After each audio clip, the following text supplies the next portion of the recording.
eventually the Venezuelan army is going to quit chickening out on these uprisings and side with the other side and go in Maduro's office and tell him, clean your desk up, pal, you're done. Saturday, May the 3rd? 4th. Yeah. May the 4th. May the 4th be with you, Barney. Yes, forthrightly and fortnightly. Coming to you fortnightly and forthrightly from the bar. Welcome back to the bar. It's coffee for us. Grab yourself a vessel of whatever seems appropriate and join us. Yeah, pull up. We made some coffee today. I've got a Nespresso at home, so we're trying the Nespresso Arpeggio in sort of an Americano format, and it's quite nice. Yeah, it absolutely is. Next time we'll do one during cocktail hour. Maybe we'll bring a... we've been at this for a while. What is this, episode 5? 5. Yeah, and we got some folks that follow us, which is gratifying. But if you're new to this, what we are, it's there's a big Venn diagram overlap of us. Our basically based on asserting the primacy of freedom in human existence. Then there are some areas outside that, and but the reason for that overlap is that you're a small C conservative. Exactly. I'm a small C or small L, but also large L libertarian. Yeah. Okay.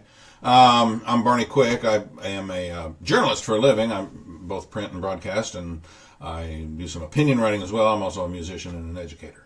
I'm Clyde Myers. I'm also a writer and blogger and IT professional. Yeah. Okay. And dabbles in politics once in a while. And I have my opinions. Yes, I do. Okay. Okay. Well, you want to go first with your story, or No. I want to hear your story first. But I kind of thought maybe I'd told you this before, but I think maybe not. That there's a lot of myths out there surrounding healthcare, and I think it's a topic that's been on everybody's minds lately. There's a lot of promises being made. Well, here we go. I don't know. It's certainly been since the ACA was passed and implemented. It's been in since the Obamacare era got going, but. One time I went to a doctor, and it was just going to be basically a general practitioner type doctor. Mm-hmm. It was going to be a routine visit, just consult about mostly maintenance stuff, and little health issues. I wanted to, I'll prescribe you some of this and all that good stuff. And then I knew beforehand it was going to be $85. So I had $85 in cash folded up in my wallet, and I went to this place. Okay. And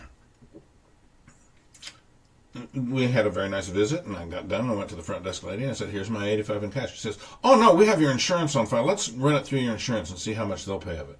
I said, why don't you just take my money, and then we're all done with the transaction? Right. You've got your money, and I'm all clean on my end. Mm-hmm. And she says, oh, no, that's right. She would not take, she would not hear of my suggestion, and so I'm surprised they knew how much the service cost. Sure enough, about 3 weeks later, I got a bill from the clinic that this doctor belonged to for $85. $85. Yeah. Insurance paid nothing. Exactly. Yeah. And and the whole explanation about, well, you see, you're building up deductibility or something. Which gets us. Boys and girls, my story, I think, illustrates a very elemental point that that represents our overlap. Freedom is always elegantly simple compared to anything else. Yeah, and the more roadblocks you put in between a person and their freedom to interact with another person is just going to make that transaction either difficult, costly, or bureaucratic, or there's going to be some element of force involved in it. Exactly. Yeah. Yeah. Well, what's your story? Okay, so your story reminds me of another one. I'm going to tell a short one and then a long one. All right, very good. So the short one is I went to the doctor and I was not covered, had no insurance. Okay. Right. So I was feeling very, very sick. So I went into the clinic and I just asked them, how much does an appointment cost? Let's say they don't prescribe me anything. Let's say that I just see the doctor and they give me some advice and I'm on my way. What's that cost? And they had no idea. Really? No idea. Like, they couldn't tell me how much it cost. They're like, well, it costs, insurance. Like, do you have some of that, Yeah. That's why I'm asking you. But my long story is, when my first daughter was born, actually when both my daughters were born, and the conservative in you is going to hate this, but we were not married. Okay. So when we had our first baby, I worked for a major corporation, and I had the domestic partner benefits. Okay. So my wife was covered All right. through her pregnancy. All right. We went to one hospital when we lived in Indianapolis, and our baby was delivered. And she had this enormous room. She had people Waiting on her hand and foot, bringing her beverages and fluffing her pillow, and it was just like having a suite at the Hilton. It was wonderful. It was really nice, actually. Yeah. I was like, thank God I have insurance. This is great, Yeah. And then our second daughter, I was born a few years later, and I was working for an independent consultant, and I had benefits, but since we weren't married, they didn't have the domestic partner thing, so she wasn't covered. Well, I paid for that entire pregnancy out of pocket. I paid for it in cash money, basically. Yeah, okay. I wrote them check after check after check. And I paid a total of $3,300 for the second one, which was $2,200 less than my copay for the other one, for my first daughter. So when I paid in cash, it was done. When I paid in insurance, I paid over $10,000, and the insurance company left me with like half of it. Yeah. So it cost me more to have insurance. As I've thought about this a great deal, of course. It's interesting. Healthcare really, as a huge focus of our government, got going shortly after Bill Clinton got elected in the early '90s. Hillary, who didn't have any official office at the time, but she started convening groups of thinkers about the matter, and it struck me at the time. Why is she all preoccupied with this? Is there something real wrong with our healthcare system? It didn't seem to me like there was, and I'm a pretty informed guy. But your point about insurance is something that I've been thinking about for a long time, and health insurance ought to be for catastrophic occurrences, really. Everybody knows the story about your car insurance doesn't cover an oil change, but it really is true, and there is so much that could benefit from that third party being removed from consumer and seller. I think it really demonstrates consumer and producer, buyer and seller. How market forces really should work between buyer and seller. Yeah. Right? When they knew that I didn't have insurance and that I was going to be paying, they scaled the service appropriate to me. Right? Yeah. Still, the amount of money that I paid for that was a lot of money for me, especially at the time. It was really tough to come up with that money. I was doing the whole Dave Ramsey thing. We were counting every pennies, eating beans and rice and beans, and we were doing it. Right. But when that whole insurance is going to take care of it, or we can milk the insurance company situation. See what you can get out of it. Let's see what we can get out of them first. Right. Yeah. When that situation was removed, they found an appropriate scale for us. And now, we didn't have the big, nice room. Right. They did bring her a Sprite or something like that. She had anesthesiologist. She had all the care she needed. We had a comfortable room, and it was scaled appropriately. When somebody else was paying, when Dad's paying, you buy the cheesecake at the end of the meal. You know what I mean? Exactly. So I think that shows you at least a small anecdotal example of how there's a lot of myths surrounding healthcare, and one of those myths is that healthcare in the United States is a free market. Yeah, and that's tossed up in the face of those who would really like to see a free market all the time, and hasn't been for some time, if ever. Yeah.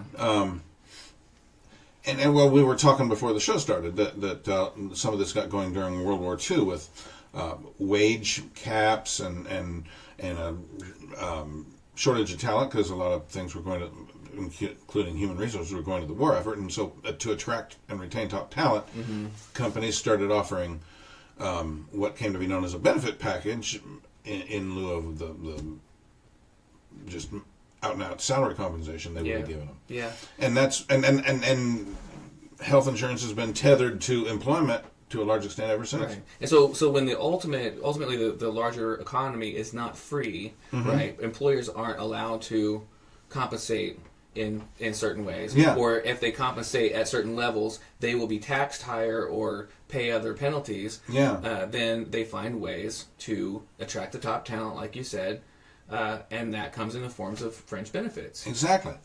And now we have this behemoth of a insurance situation on our hands that's developed out of government pressure in the marketplace. And I'm the further injection of government into the whole picture greatly exacerbated this. And I'm not letting private sector companies like insurance companies and pharmaceutical companies off the hook. No, absolutely not. You've got to, if you're going to preach the benefits of capitalism, if you are a capitalist yourself, if you're running a pharmaceutical company or an insurance company or anything else, you've got to play fair. Right. Yeah. Right. We're talking about a free market, Exactly. which I realize is sort of a fairy tale, but in a free market, the cost of healthcare, it's not. Yeah. Can you imagine if more healthcare were provided on the model you were talking about, the way your second child was born? There would be more people providing that service and competing with each other to do so, which would drive the price down and make even the the bronze level maternity suite very nice. That's right, and affordable. Yeah. But the thing is we expect to use government as a force to drive the costs down and as a force to make sure that everyone gets covered and things like that. But what ultimately happens in this system where we have sort of the worst of both worlds is that government gets used to ensure the monopoly of healthcare providers. And we know that most providers are going to try to get everything that they can, right, in any industry selling any product. There's a lot of people who will be altruistic, but we can pretty much guarantee that the business, like Milton Friedman said, the business of business is business. Right. And they're going to try to make as much profit as they possibly can. That's fine. But the only way that they can continue to do that is to monopolize the marketplace, to force people out of performing in the market, set the barrier so high that new people can't enter the market. Which puts a damper on innovation. Yeah. Human ingenuity, coming up with ever. So imagine if there were two hospitals in any town. Ever wonder why there's usually one hospital in every town, unless you get into big cities, and then there's only one hospital. That there's a hospital for different areas and things like that. Like those are controlled as to where those places can open and operate. Okay. So you keep new players out of the market. You keep them from driving down the cost of the care. Yeah. Are most hospitals at this point organized as not-for-profit corporations? I don't know. I don't know. I think our local one is. Yeah, but being a not-for-profit organization means that your mission is not profit. It doesn't mean you're not allowed to profit. You are allowed to profit handsomely. But you're handled differently from a tax standpoint. That's true. Your status with the IRS is different. That's an interesting point. Yeah. Maybe they're just getting away with something really sneaky, because they're clearly profiting, and they clearly have the intent to profit. You can't run a great anything in this world without making a profit. It's how you survive. Nothing can survive without profiting. Do you think farmers, when human beings first stopped foraging for their food and started farming, that they wanted to reap less than they sowed? You know what I mean? Right. Like the whole point was to profit. Even if they were hunting, going out into the woods, do you think they wanted to come back with fewer calories than they left with? Right. Yeah. And the whole business of inventing farming was to gain leverage over your resources. That's right. Yeah. So another myth, the insurance industry itself, is that a free market? Right. Can you buy it across state lines, for example? Exactly. Right. So the government set an artificial barrier against you being able to buy from the insurance company that you want to buy from, and they have the liberty to keep their costs high because they know that you have a limited amount of options. Where you can Yeah. Hey, pal, I'm the only game in town. That's right. Yeah. That's right. Or I'm one of a few. And, Right. We Yeah. have an understanding. That's right. Yeah. Yeah. Sure. And which Adam Smith, somewhere in The Wealth of Nations, says that that there will never be two people in the same line of trade that will not, if left to their own temptations, when they get together, collude on Yeah. price fixing and Yeah. that kind of thing. Yeah. I'm paraphrasing, of course. Yeah, and I think that's a real concern. And I think Yeah. I think that that when my leftist friends bring that situation up, I think they have a very valid point. Well, which as conservatives, we like to say that free market economic freedom only works if there's a strong moral foundation. Yes. And yeah, Having a very valid point doesn't mean Yeah. that you're correct. Yeah. You got a good point. Maybe Yeah. we need to continue that. okay. Yeah. But we could go into a longer discussion on how organic monopolies aren't the worst thing in the world, and how they tend to just Well, sure. If nobody else is doing a particular thing, or nobody else is doing it very well yet, making it commercially viable, then you're going to have a monopoly for a while in whatever the industry. and just like with healthcare, again, healthcare is not different than any other product or service. Right? There's a demand Thank for it. you. There's a demand for it. People are willing to pay for it. People will compete for the business. Mm-hmm. And Standard Oil, like the big robber baron that everyone likes to use as an example of how a business can go wrong. Yeah. Even at the peak when Rockefeller owned 90% of the kerosene industry, it was at an all-time low price. He had driven the price down so far through efficiencies in supply chains and trying to keep competition from coming up. He would buy up his competition, but the price kept getting driven down further and further. Yeah. So, and then his monopoly was ultimately broken up, which made him one of the richest men in the world because now he had stock in 20 companies or whatever it was instead of one. Yeah. Okay. Well, okay. This one could fall under two of the categories, two of the segments that we do as some sort of regular features here on B&C. Mm-hmm. It could qualify as old news because we discussed it a couple of episodes ago, or it could qualify for a local beat thing because we talked about it from the local angle. The overall phenomenon of cities forming partnerships with not-for-profit corporations and various other kinds of entities to buy up things like failed malls, idle property, large stretches of idle property in a municipality. Yeah. And malls toxic assets. Right. Yeah. Toxic assets. There you go. Because the shopping mall era is over, and such a purchase happened recently here in our own community, and by golly, they've settled on a design consultant, and they're looking at having a master plan in their hands. I don't know, sometime later this year, and I went and saw the proposal. It's going to be cool. This was some big design consultant company, I think, from the East Coast or something. There's a few such things. Where the riverfront area of our city is also a different design consultant company is putting something together there. Midtown, which is a big swath of the middle section of our city, and there's yet another one that's been hired, and I think they're in the process of coming up with their master plan. And I listened to a lot of these pitches. I listened to all the pitches for the mall, and all of them, the little PowerPoint presentations. You see the people strolling and food markets and cooking classes and people doing yoga off to the side and all this great stuff. And they'll probably come up with something that'll knock everybody's socks off. But all the other proposals knock my socks off. But every one of them, when they say, now part of your plan is going to be to consult with us on how to do financing on all the stuff we got to build once you come up with your plan, right? Yeah, well, we'll help you with that.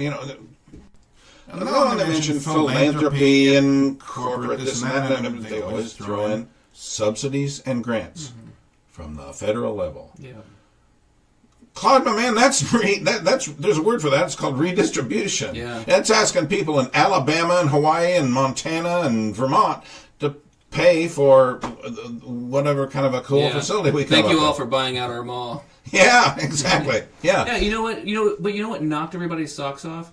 That mall when it opened up. Yeah, I know. You know what I mean? And now they can't get rid of the thing. Right, yeah. So what are they going to do when this sports complex knocks everybody's socks off? They realize it's and 30 years from now, it's completely unsustainable. Yeah, those that kind of facilities out of vogue just as bad as shopping malls got. Yeah. Well, I mean, there's things that could be done with the building, but it goes back to intervening in the marketplace. You know what I mean? The company that owns it, or whoever it is that owns it, isn't willing to let it go for what the market is saying that it's worth. Yeah. And now the city has to come and rescue that person or that group. Yeah. And along with the federal government and other players who are being generous as well. Yeah. Makes me wonder again on the local side though, why such an effort isn't done with the Crump, considering it's such a for historic those watching landmark. us from Siberia, it's a classic old school movie palace in our downtown. Yeah. It's really sad to see it crumbling. So. Yeah. And I don't want to advocate for using public money to fix private buildings, but it surprises me that the Fair Oaks Mall is so much more beloved than this beautiful theater. That dates back to its opera house days in the 1880s. Yeah. No, there's a master plan for that too. That's yet another one. Riverfront is separate from the downtown plan, and the downtown plan calls for a hotel and conference center and performance space, which would the facade of the Crump, at least the facade, and I think as much as they could salvage the interior, would become the performance space. Gotcha. I think that's the. I don't. Well, where are they getting all this money? Yeah, really. Yeah. But the other side of the coin is, your city does your city economically die if you don't keep up with the Joneses by doing this stuff? I mean, everybody's doing it up and down our road here. There's the heavy hitters, Carmel and so forth, but there's Franklin is really on a development kick, and roundabouts and green spaces and all kinds of stuff. Yeah. I don't know. I mean, I like having a pretty town to live in. I don't really care who builds the green spaces. I like the fact that they're there. Yeah. And as from the libertarian perspective, I think it's wrong to force people to support our public works projects and our green spaces and saving an old movie theater. But I think a municipality is much more appropriate to determine, the infrastructure. The more local itself. you can keep the level. Yeah. Precisely. Which I think is another reason why it's really gross to see federal dollars being pumped into the Fair Oaks Mall of all things. It's $21 trillion debt, and yes, and you've got money to spend on Fair Oaks Mall in Columbus. Yeah. Exactly. Something else that we wanted to, which gets back to the whole notion of people keeping their own money. Like we said, we're asking people in halfway across the country to kick in for this.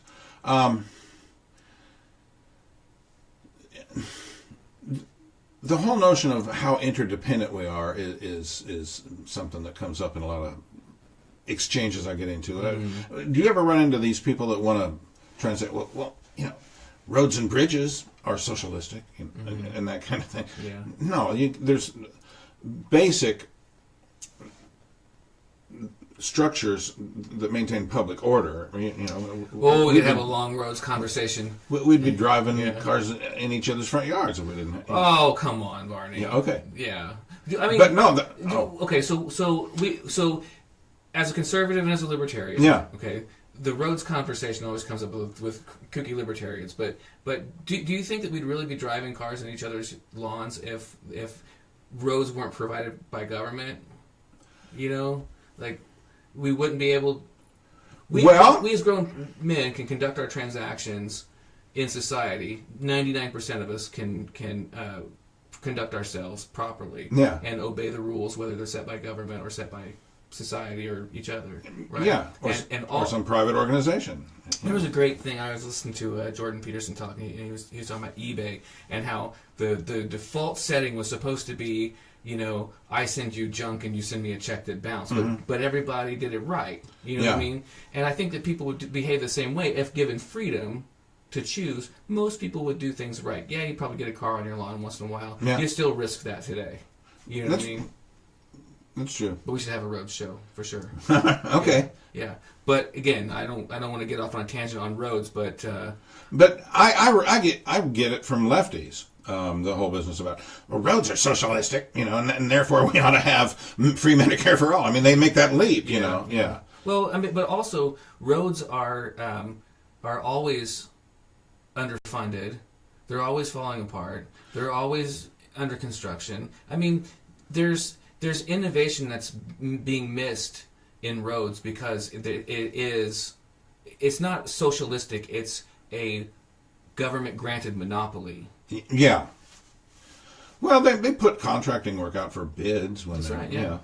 And luckily, it has at least that element of competition too. Yeah. Yeah.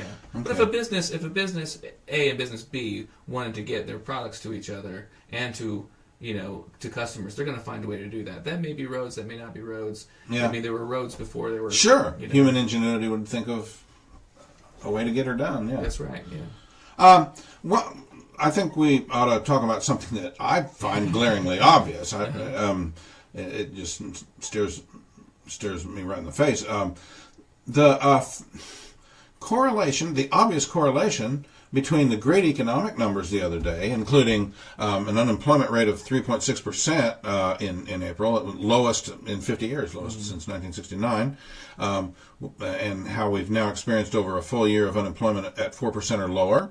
The economy adding 263,000 jobs in April, and wages rising, especially for low earners, and which is addressing that inequality, that gap that's so all important to lefties, and the correlation between that and the tax cuts. Yeah. Paul Krugman, just when the tax cuts were, that's it, America's over, and Kurt Eichenwald of Newsweek, like, oh, you might as well, commit harry-carry and send your kids off to Canada or Sweden or whatever. Yeah. Yeah. And Paul Krugman predicted a recession. That guy's got a Nobel Prize in economics. Yeah, it's amazing. Yeah. Well, Obama, who dropped to 20,000 bombs in the shortest amount of time, just has a Nobel Prize for peace, right? Yeah, right. I mean, I don't want that prize to lose credibility, but I think it already has. Yeah. Yeah. Literature, Nobel Prize for literature is not really worth much. Yeah. So Krugman is a fine example of someone who never goes back and calls up his old works and says, "Oh, here's how I missed the mark." Right. Yeah. That he can get away with being so consistently incorrect. So the reason I think is that the left and right have this clash is both a misinterpretation on both their parts of the Laffer curve, right? Yeah. So the Laffer curve being economist Arthur Laffer. Mm-hmm. So he showed that on the back of a cocktail napkin at some hotel in Washington. Right. Yeah. So as you decrease taxes, right, you will increase economic activity that generates tax revenues even at the lower level. So if the taxes are lower, you have more investment, you have more business cultivation, you get more money back in tax revenue because more people are paying, more people are in the workforce, and there's just more taxable activity going on. And as that goes up, so basically you've got 0 taxes to 100% taxes, and as that goes up, to a certain point, you're going to increase tax revenue. But on the flip side of it, the further you go, diminishing returns. Diminishing returns. So the left says, well, it's laughable that the right thinks they can decrease taxes and get more revenue. How are they going to get more revenue out of fewer taxes? Right? Yeah. But they don't understand the Laffer curve. And the right's misunderstanding of it is that they can always decrease taxes and consistently increase revenue. That every tax cut is a good one. Yeah. The other side of the coin is, I don't know. I'm not so shot on. I don't set such a great priority on increasing revenue. Yeah. I think the government's got plenty of money. It needs to quit spending. So I agree with that. Yeah. And it doesn't matter how That much. just sends chills up my spine. Yeah. And I consider it very long. Yeah, and I think that's on as far as the tax cuts go. I can see by your look that you're wondering how we're doing on time. Yeah, we're at 30 minutes. So we're okay. All right, very good. So, but all of the taxes that are gathered, are coercion and force, and therefore they're immoral. Yeah. So, I mean, justifying the services, I think, that we're going to provide publicly really have to be viewed through that lens. Well, or as I put it, government needs to have to puke all over itself to justify taking one penny from any of us. I think so too. Yeah, but and in the tax cuts, I think on one hand you have they're letting people keep their own money is just. On the other hand, the spending is still going. Mm-hmm. Like a freight train, and the debt is still accumulating. Yes. And the real tax is spending, because we're going to pay for it in interest, we're going to pay for it in inflation, we're going to pay for it. So even if we're keeping more money this year, we're going to pay this debt. Is that a pen? It is. I got a couple notes here to make about program, because I just thought for our next segment I just thought of two more. Okay. I just realized you're left-handed. Yeah. Now I can't think of the last one. No wonder you can't. Yeah. Okay. So, but taking more in taxes is not the answer. It's a Band-Aid solution, and it's an immoral solution. Yeah. Your money, the whole business about class envy and people that get obsessed with wealth inequality and so forth, which we talked about a little while ago. Wages are rising for the low earners now. That's being ameliorated. It's being addressed. But the point being, whether someone is destitute or living in opulence or anywhere in between, it's their money. Mm-hmm. If they got it by earning it, or getting it in interest from investments, or getting it as a gift, or getting it inherited. Yeah. It's theirs. It's theirs. Yeah. Your money is your money. And it gets to the whole root of human freedom. Can you really be sure anything is yours in this world? Yeah. And if you're always just a little leery that maybe the government thinks it belongs to it, and then it's going to dole back out to you what it deems fit. I mean, if you have resources, someone else is going to try to take them from you. That's the nature of life. And I've told you this before. One of the great scenes for me in the movie Dr. Zhivago is when he comes home from the front, from the Russian Revolution, and finds his family's home, which was a big, nice, palatial kind of place. It's been subdivided into little crummy little apartments, and all these people are just stuffed into them, and squalling babies everywhere and all this stuff. And he asks, and there's a Russian military guy. He says, "Well, what's going on here?" And he says, "Well, comrade, this is the new era." Yep. Yeah. There you go. Yeah. If you get to the point where you're never sure whether what is yours is really yours. Yeah. Yeah. And we were talking about low cost housing before we started the show. And so the government's allowed this example. I mean, I realize it's fiction, but the government's allowed to cram as many people into a place as they want to.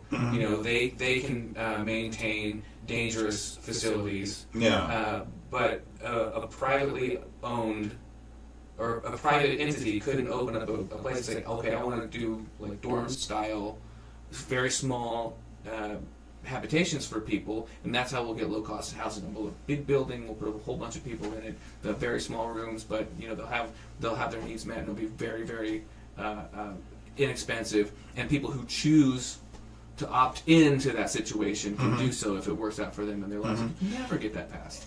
Well, and if you get two of them, then they're in competition with each other, and they got to run really great places, or the people that constitute their market's going to go to the other. Yeah. That's how it's done, people. It's called a free market. Yep. Yeah. It's good. You call using resources effectively and innovating new ideas on how we address problems.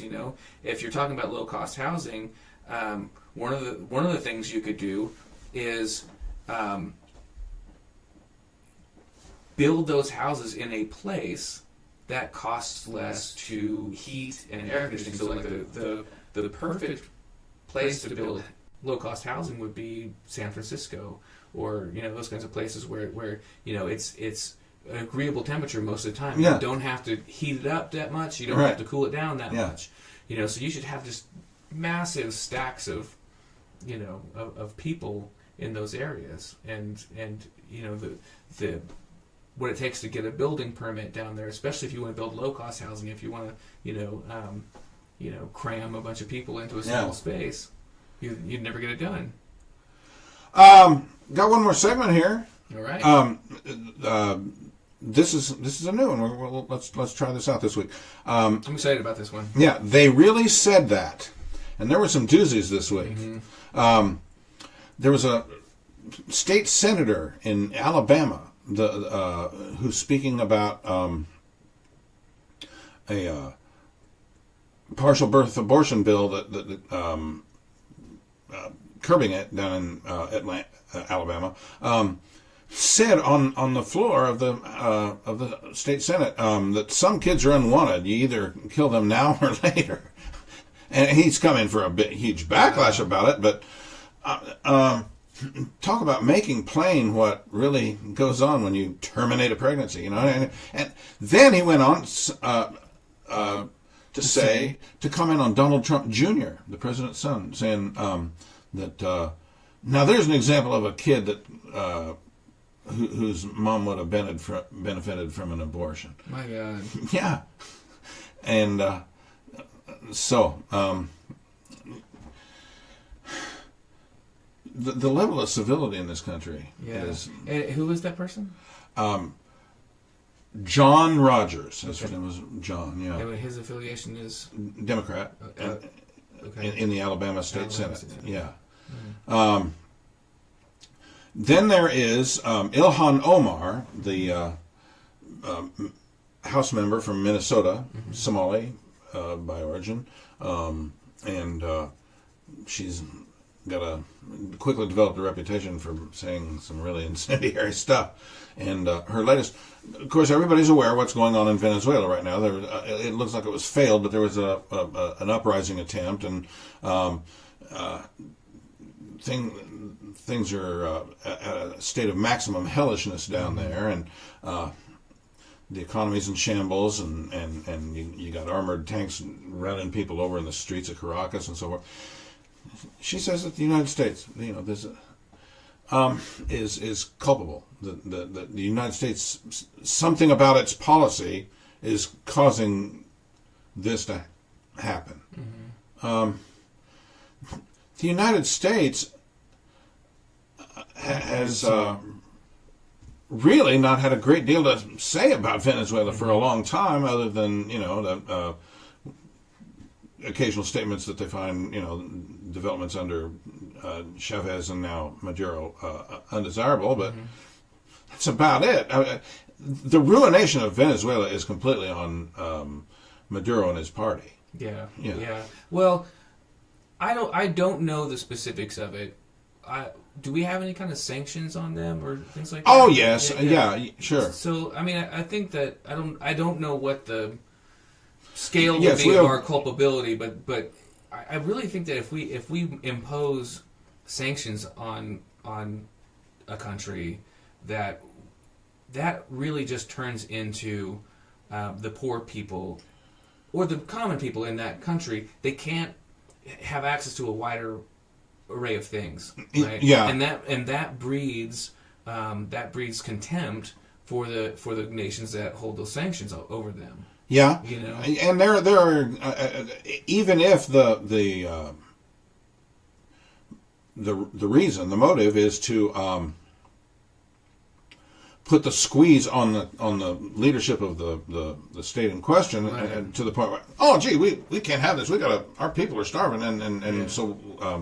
We'll give in and acquiesce so that on these certain issues, so that they'll relieve the sanctions.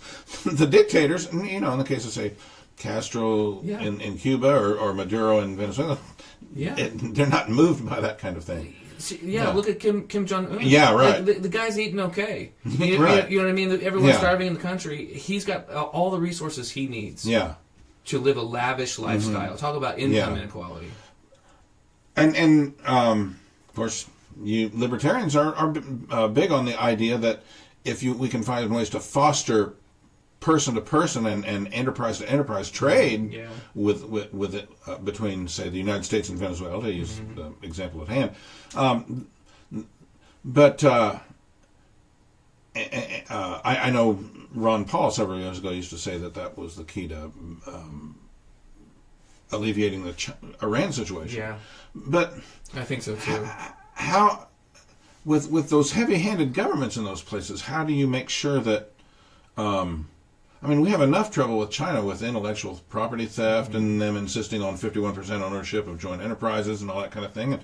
And the mullahs in Iran or the Maduro regime would be just as but war, heavy-handed. Out and out war with China probably would have already happened if it wasn't for the incredibly thick economic ties and the fact that it's economic suicide for us to go to war with each other. And now you see we have more tariffs on their goods, we have more restrictions on importing their goods, and now tensions are starting to increase again.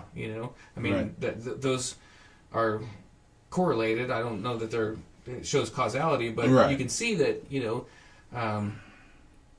they want to make money. They want to increase their access to resources. Everybody winds up being a capitalist. Everybody's a capitalist.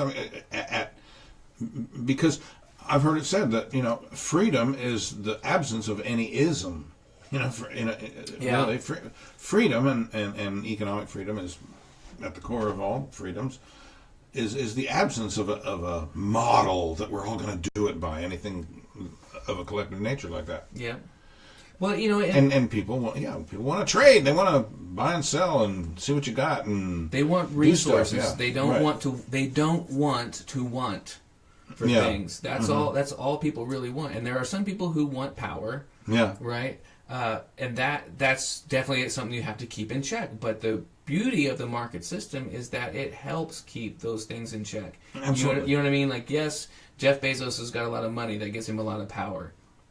But Jeff Bezos is not in Afghanistan dropping bombs on people. Yeah. You know what I mean? Jeff Bezos, and I think people on the left really undersell what companies and the rich people that run them give to society in the form of capital infrastructure and cheap goods. Not cheap goods, but inexpensive goods. Like, look at people like Bezos and the Walton family. You can say what you want about how they pay their people or whatever, but look at how they've made life affordable for people by reducing the costs and the time it takes to get product to people. Yes. You actually touched on something that leads us to the third of my examples in this week's They Really Said That segment. Joe Biden, who said that China's a threat. Oh, come on, man. Did you hear about that? No, I didn't hear that. Oh, yeah. I don't know. Joe Biden, did the guy ever do anything really to distinguish himself? And he joined the Senate when he was at 29 in 1972. Yeah. But is there? I can't think of any big piece of legislation that he was a driving force behind. Or I don't know.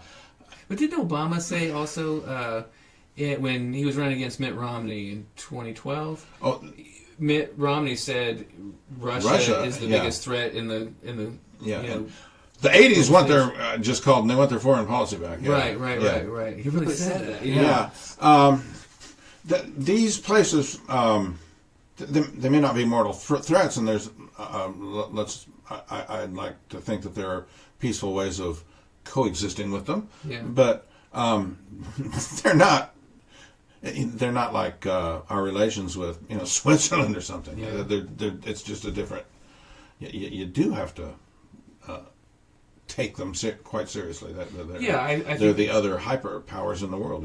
That's big really spheres of influence. becoming the truth. I mean, they're becoming the other superpower. Yeah. And that's, I don't know. Maybe competition in the superpower space is a good thing. I don't know. They're building one heck of a navy. China is. Yeah. Maybe I'll just get clipped for the he really said that, because I just said maybe competition in the superpower space is a good thing. I'm not gonna die on that hill, but okay. All right. I may want to walk that one back. What do we got left in the way of time now? We're at 45 minutes. So 45. 15 left. Anything else that's come up this week that you'd like to touch on? No, I don't think so. We've missed out on hyperbolic chamber for a while, but I don't really have any good examples. Right. And of course the Mueller report came out, but polls show that the outside the Beltway, that is not on a major thing on people's plates. Yeah. It's really not. What people are, I think, is soured on gotcha governance within the Beltway. Mm-hmm. I'm not a Trump fan. I hate the term never Trumper. I find a great number of things, just to reiterate what I wind up always saying on this show, I find a great number of things about him objectionable, but he's been, by virtue of him being president, a number of great policy moves and judicial appointments have happened. I'm very pleased with these tax cuts and pulling out of the Paris Climate Accord and pulling out of the Joint Comprehensive Plan of Action and the Iran deal and all that. No, of course, like I said, judicial appointments. A number of things have gone right. Deregulation. I disagree with you on the Iran deal part. Probably so. And we, in just a second, we can discuss that if you want. But my point being, he's, for better or for worse, he's our president, and the Democrats would be much better served trying to convince us of the efficacy of their policies on things like healthcare, the environment, business, taxation, education, whatever. And see if you can sell us on your take on those particular areas, and instead of rehashing something that's now everybody else understands is a done deal, even if Adam Schiff doesn't. I feel like Trump is a really bad president. The only thing is that he might be a better president than most while still being a really bad president. And I can't think of a better example of you had to choose the lesser of two evils. That's what you got. Yeah, right. And it might be close. We've never had a president that just wings it before on everything. Yeah. I mean, everybody. George W. Bush, maybe. Maybe came close, but this guy just goes with his gut impulse, and it may be different than it was last week on everything, and it's a whole new experience for this country. Yeah. But back to the JPCOA or JCPOA. Okay. Wrong to pull out? Well, I think so. Okay. I think it's a bad precedent to set. Okay. That we're not good on our word. Okay. Right? And that's one reason why I'm very critical of presidents, is because hey, we're an election night away from it all turning around. Yeah. You know what I mean? Right. Don't give all the executive power away, because the rest of the world sees an utter lack of consistency on the part of the United States. So when you do that, exactly, we are the flip flopper. Yeah. And not only that, that money is theirs. Yeah. Now it's not. I get that it's not the Iranian government's money. It's the private sector in Iran. It was investors from Iran who had assets in the United States that were frozen, and they were frozen. I don't know for how long, 30, 40 years or something Yeah. like that. So some of the people, whose money that is, don't even exist anymore. Yeah. Some of those companies may not exist or whatever. So that money should be returned to its rightful owners. Yeah. But I don't think the regime in charge of Iran is the rightful owner either. Yeah. But I do disagree with the leader of our country made a decision. You know what I mean? It was executed, and in good faith we said, here's our end of the bargain. We'll hold this up. Yeah. And we're not holding it up. But in every way but the letter, and possibly the letter, they're violating the spirit of that. It was mere months later, after the passage of the JCPOA, that on the next year, when Obama was giving his State of the Union address over in the Persian Gulf, Iranian Navy boat took one of our naval vessels, crew on board, and photographed them with their hands behind their heads, and started bringing them out, haha, we've got your cell phones and all that. And but was that against the well, no, but it was it was posturing. You bet, yeah. And the incendiary comments by the head of the Al-Quds force and the Supreme Ayatollah himself, and still call us the Great Satan all the time. Then that's fine. And still testing missiles. Yeah. They may have stopped their nuke program, or at least slowed up, but they're still testing missiles. They don't have to not think we're Satan. We have to hold up our end of our agreement with them. Okay, you know what I mean? yeah. And if they do the same, if not calling us Satan is in the agreement, then and they call us Satan, then we've got a problem. But we need to hold up our contract if we want them to honor anything. Yeah. On their side. Works well within the works well within the borders of a given country. I mean, I'm all for enforcement of contracts within the United States. And part of the deal was, you get these regular inspections. Yeah. On your nuclear program, which I believe they've complied with. I think there's a case to be made that to the letter of the agreement they're compliant with it. Yeah. But boy, are they pursuing every other avenue. But why? Why would you hold them to something that's not in the agreement? You know what I mean? Right. It's just like, okay, my point is, I thought it was a bad... You don't have any weed, but you look like a weed guy, so I'm going to take you to jail. Yeah. Or you call me a name. Okay, well, calling you a name is not illegal. You know what I mean? So. I think it was a bad idea from the get-go when John Kerry let Zarif, their foreign minister, humiliate him publicly and during their exhaustive negotiations in Vienna and Geneva, and finally came up with this agreement.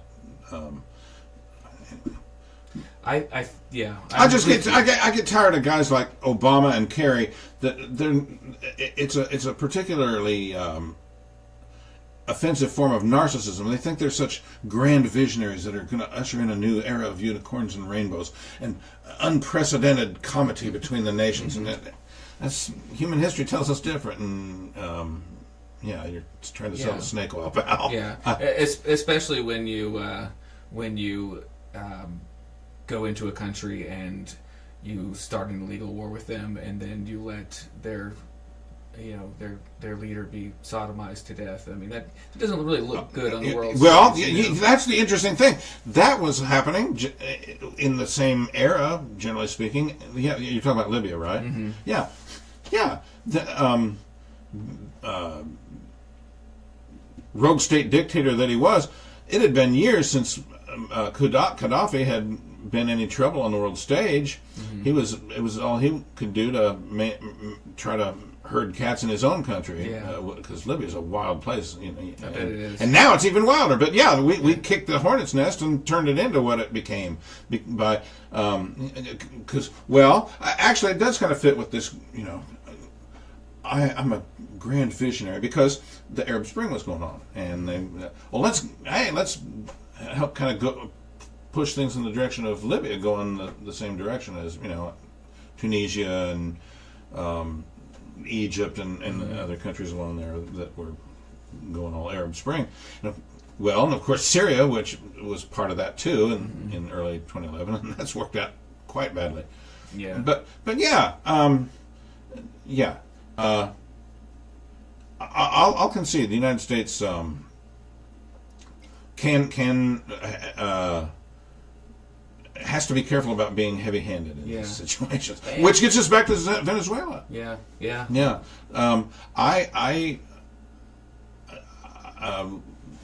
The briefly mentioning that all options are on the table is about as far as we need to be going, because that is something, and let us hope that Russia doesn't increase its presence anymore, because it ought to just be a Venezuelan. Eventually, the Venezuelan army is going to quit chickening out on these uprisings and side with the other side and go in Maduro's office and tell him, clean your desk up, pal, you're done. Yeah, and that's another thing, not to play devil's advocate again, with our sanctions on them, with other sanctions on them, and their request to withdraw a substantial amount of gold. I don't remember how much it was from a bank in the UK that was refused to them to be able to make that withdrawal. Yeah. I really want to lay all of Venezuela's problems at the feet of socialism. Like, I really want to. Yeah. But I'm not sure I can. Okay. Until you let them have their own stuff. You know what I mean? And flush it all down the toilet, maybe. But until you give them what's rightfully theirs, return it and see what they do with it. And see what they do with it. Yeah. You got to let this thing play out. And I believe in the free movement of people. I think people who want to leave Venezuela should be able to leave Venezuela immediately. Yeah. I think the Maduro regime is basically charging them. If they want to leave, they have to pay to leave, or they can't at all. And most people simply can't. Mm-hmm. They're priced out of it. But I don't know those as facts, so double check me on that. But I think there are places along the border with Colombia where they're coming over just because they're coming over. Yeah. Yeah. Yeah. And little refugee camps set up and all that kind of thing. Yeah. Yeah. I saw some of that going on there. It's got to be a nightmare situation to be in. But and I don't think anybody should have to stay in that. And I don't want to go to war with Venezuela.